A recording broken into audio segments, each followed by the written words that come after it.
राधे राधे। जैसे आपको पता है, कल आखिरी सोमवार है इस बार सावन का, और 2 महीने का सामान रहा है, और रक्षाबंधन भी आ रहा है। तो उसी को मिला जुला के एक छोटी सी स्टोरी है, अगर आपको अच्छी लगे तो। एक भाई बहन होते हैं, और मतलब थोड़ा गरीब फैमिली के होते हैं, साथ में खेलते हैं, बड़े होते हैं। तो उसके मम्मी पापा किसान होते हैं। वो साथ में खेलते हैं, बड़े होते हैं, अपना उनका टाइम सही से कट रहा होता है। उस टाइम कोई दिक्कत नहीं थी इतनी, पर उनके मम्मी पापा गरीब होते हैं। तो जो बड़े होते हैं तो उसके फादर अपनी बेटी की शादी करते हैं, अच्छे घर में शादी हो जाती है भगवान की दया से, और बेटा थोड़ा बेटे की भी शादी कर देते हैं। तो अब वो अपने पिताजी की तरह ही, बस वो किसान ही था, जो भी था थोड़ा गरीब था, मतलब गरीब ही था, और बहन बहुत अच्छे घर में थी। और इस तरह सब अपने, उनके माँ बाप एक्सपायर हो गए, और सब अपनी लाइफ में, वो भाई अपना कर खा रहा था, बहन अपना, सबका अपने अच्छे से चल रहा था। तो एक दिन उसकी बहन की नंद की शादी थी, और किसी तरह ये खबर उसके भाई को पता चली। उसके भाई ने सोचा कि मेरे पास कोई खबर तो आई नहीं, तो मैं कैसे जाऊंगा, मतलब मैं क्या करूंगा जाके, मतलब कैसे क्या करूं, समझ नहीं आया उसके भाई को कि मैं क्या करूं, जाऊं नहीं जाऊं। तो वो घर आया, उसने अपनी वाइफ को बोला कि ऐसे से। उसकी वाइफ ने कहा कि हाँ, तो तुम जाके क्या करोगे, तुम्हारे पास तो कोई खबर ही नहीं आई। उसका भाई कहता है कि नहीं नहीं, मेरे पास, मतलब उसका हस्बैंड कहता है नहीं, मेरे पास खबर आई है, मेरी बहन ने खबर दी है। तो अपनी पत्नी से झूठ बोलता है। उसकी पत्नी भगवान शिव की बहुत बड़ी पूजा करती थी, जब तक उनकी पूजा ना कर लेना वो खाना भी नहीं खाती थी। उनको जल चढ़ाना, अभिषेक करना, सब वो अपना प्रतिदिन नियम से करती थी। जो किसान का बेटा था, उसकी वाइफ, वो सब नियम से करती थी, पूजा पाठ, शिव जी की बहुत बड़ी भक्त थी वो। तो उसने समझाया कि नहीं, उसने अपनी वाइफ को समझाया, नहीं मेरे पास चिट्ठी आई है, मैं जाऊँगा। वो किसी तरह थोड़े बहुत किसी से उधार वगैरह लेके कुछ सामान लेके अपनी बहन के यहाँ जाता है। अब वो अचानक जा रहा होता है, तो उस साइड पहुँच जाता है। तो थोड़े उसकी बहन की जो देवरानी उसको देख लेती है, और आके बोलती है कि तुम्हारा भाई आया है, बाहर खड़ा हुआ है। वो पूछते हैं कि कैसा लग रहा है, क्या दिखने में कैसे है, क्या है। कहती भाई अजीब से कपड़े पहने हैं, कहीं से फटे, कहीं से मतलब वो हुए हैं, हल्के हुए हैं, चिरे हुए हैं, इस तरीके से पुराने से घिसे हुए से कपड़े पहने हुए हैं, और एक थैला साथ में लिए हुआ है। वो कहती है ठीक है, चुपचाप पीछे से, पिछले दरवाजे से अंदर ले आओ। तो वो अंदर आता है, तो कहती है अपने भाई को कि मैंने तो तुम्हें बुलाया नहीं था, तुम्हें यहाँ क्या करना है। वो कहता है, उसको बड़ा अजीब सा होता है कि उसकी बहन इतनी दूर से चल के आया, ना पानी पूछा ना कुछ, और उसको बोलने लगी। तो कहते हैं इधर आओ। उसको एक कमरे में ले जाके बंद कर देती है, कहती है कि जब तक मैं ना कहूँ ना, भान मत आना। तो उसको बंद करके चली जाती है। तो फंक्शन चल रहा होता है, 2 दिन तक फंक्शन चल रहा होता है, सब खा रहे पी रहे होते हैं। उसको ये नहीं होता कि, याद भी नहीं होता कि तूने अपने भाई को कमरे में बंद किया हुआ है, और वो 2 दिन से भूखा प्यासा बंद है। वो बेचैन हो गया, 2 दिन हो गए, तो उसने दरवाज़ा खटखटाया, तो किसी ने दरवाज़ा खोल दिया। तो वो दरवाज़ा खोलते ही वहाँ से चला गया, पिछले दरवाजे से ही, किसी को बिना बताए। वो चलता रहा, 2 दिन तक वो चलता रहा। 2 दिन से तो वैसे ही भूखा प्यासा था, और 2 दिन में वो चल चल के उसकी हालत बहुत ख़राब हो गई थी, उसके शरीर में एनर्जी नहीं रही थी। और वो चल रहा था, गिर रहा था, चल रहा गिर रहा था, उसको चक्कर से आ रहे थे। तो एक जगह वो चक्कर खा के गिर ही गया। तो ऊपर से भगवान शिव जी और पार्वती वो चीज़ देख रहे थे। तो उसमें पार्वती जी, शिव जी कहते हैं कि इसकी पत्नी मेरी बहुत बड़ी भक्त है, और मेरी हमेशा पूजा करती है, और जब तक पूजा नहीं करती वो खाना वाना कुछ नहीं खाती, हमें इसकी मदद करनी चाहिए। पार्वती जी कहती हैं हाँ ठीक है, हमें इसकी मदद करनी चाहिए। तो वो अपना भेष बदल के धरती पे आते हैं, रूप धारण करके, एक बूढ़े का और बुजुर्ग औरत का।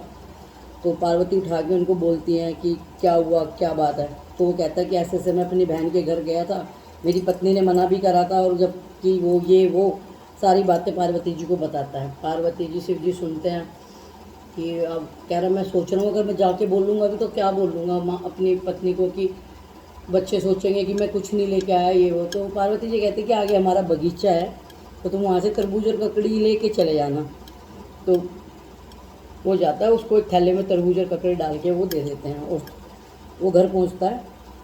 घर पहुँच के उसकी पत्नी बच्चे बड़े खुश होते हैं देख के कि भाई पापा थैला लाए हैं, बुआ ने हमारे लिए बहुत कुछ भेजा होगा, बुआ को पता है हम गरीब हैं, बुआ ने हमारा ये वो करा होगा, ये इस तरीके की बातें उनके माइंड में चल रही होती है। तो वो थैला रख के चला जाता है। उसकी पत्नी थैला खोलती है, देखती है तो उसमें सोने का तरबूज, जो सोने की ककड़ियाँ होती हैं। तो कहती है कि शायद मेरी नंद को पता चल गया हो कि हमारी हालत कैसी है, बच्चों पे क्या बीत रही है, हमारी कंडीशन क्या है, तो उसने सब चीज़ इसलिए भेज दी होगी। वो बहुत खुश थी इतना अंदर से।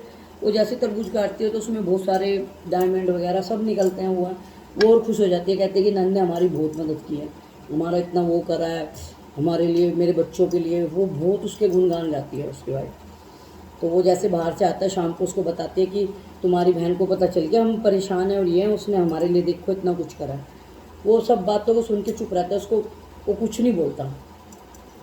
तो उसको उसके घर में काफ़ी खुशियाँ आ जाती हैं पैसों से, मतलब कि अच्छे कपड़े पहनना, बच्चे अच्छे खा रहे हैं, घर बन के। तो वो थोड़ा उसके घर में खुशी का माहौल होता है।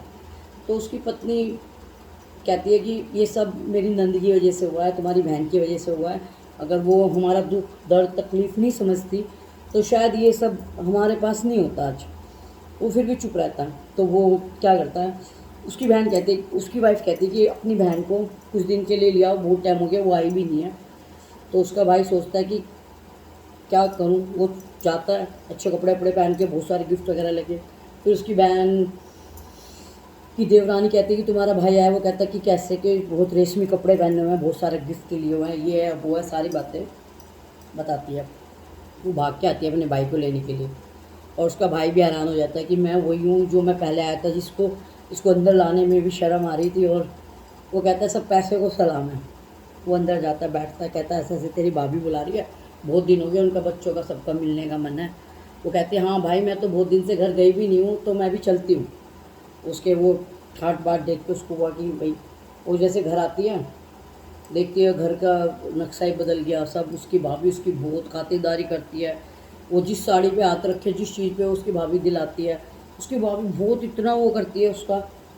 तो जब वो कहते अब तो बहुत दिन हो गया, मैं तो अब घर जा रही हूँ, तो वो जाता है कि ठीक है। वो एक मोची के पास जाता है, कहता है बहन तेरे लिए जूते बनवा रहा हूँ, वो लेके जाना है स्पेशल।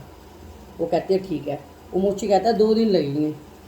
तो वो कहता है बहन तू 2 दिन तो रुक ही सकती है। कह रही हाँ कोई बात नहीं। वो 2 दिन रुक जाती है। 2 दिन बाद जब वो जूती आती है ना, सोने हीरे से जड़ी हुई, वो देख के वो बहुत खुश होती है कि मेरे भाई ने मेरे लिए बनवाई है।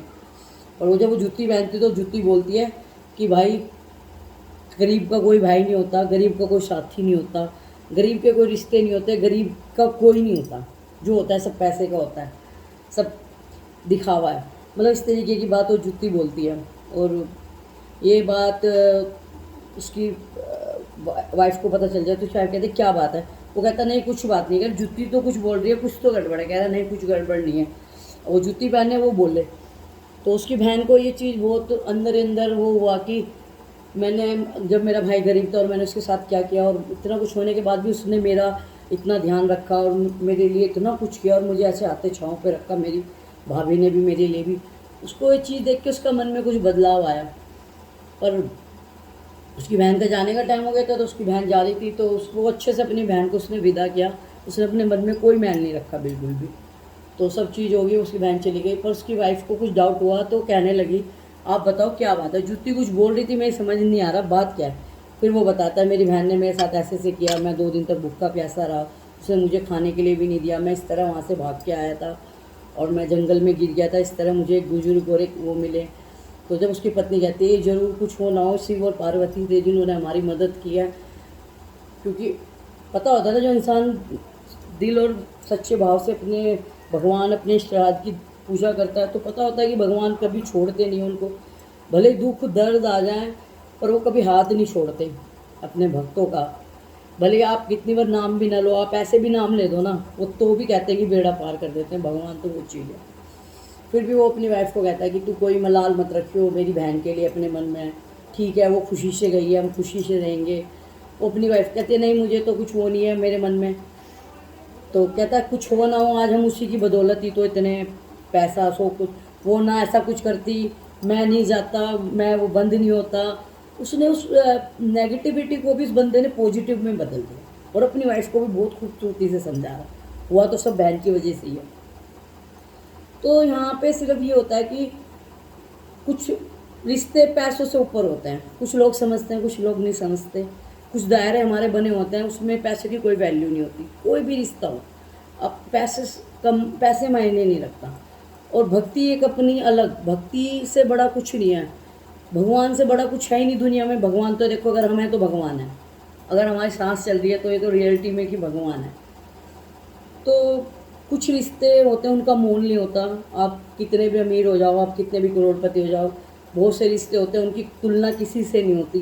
दोस्त दोस्त, भाई बहन, माँ बाप, पति पत्नी, इसके सब रिश्तों की अलग अलग मर्यादा है। आप इनकी तुलना कभी भी किसी रिश्ते से नहीं कर सकते। आप हनुमान जी नहीं हो जो सीना चीर के दिखा दोगे कि मेरे सीने में श्री राम बैठे हैं। तो सिर्फ ये हमारी सोच का फ़र्क है, और हमारा दिल क्या मानता है, हमारा दिमाग क्या काम करता है, ये हमारे ऊपर डिपेंड करता है। भगवान हमेशा हमारा साथ देते हैं।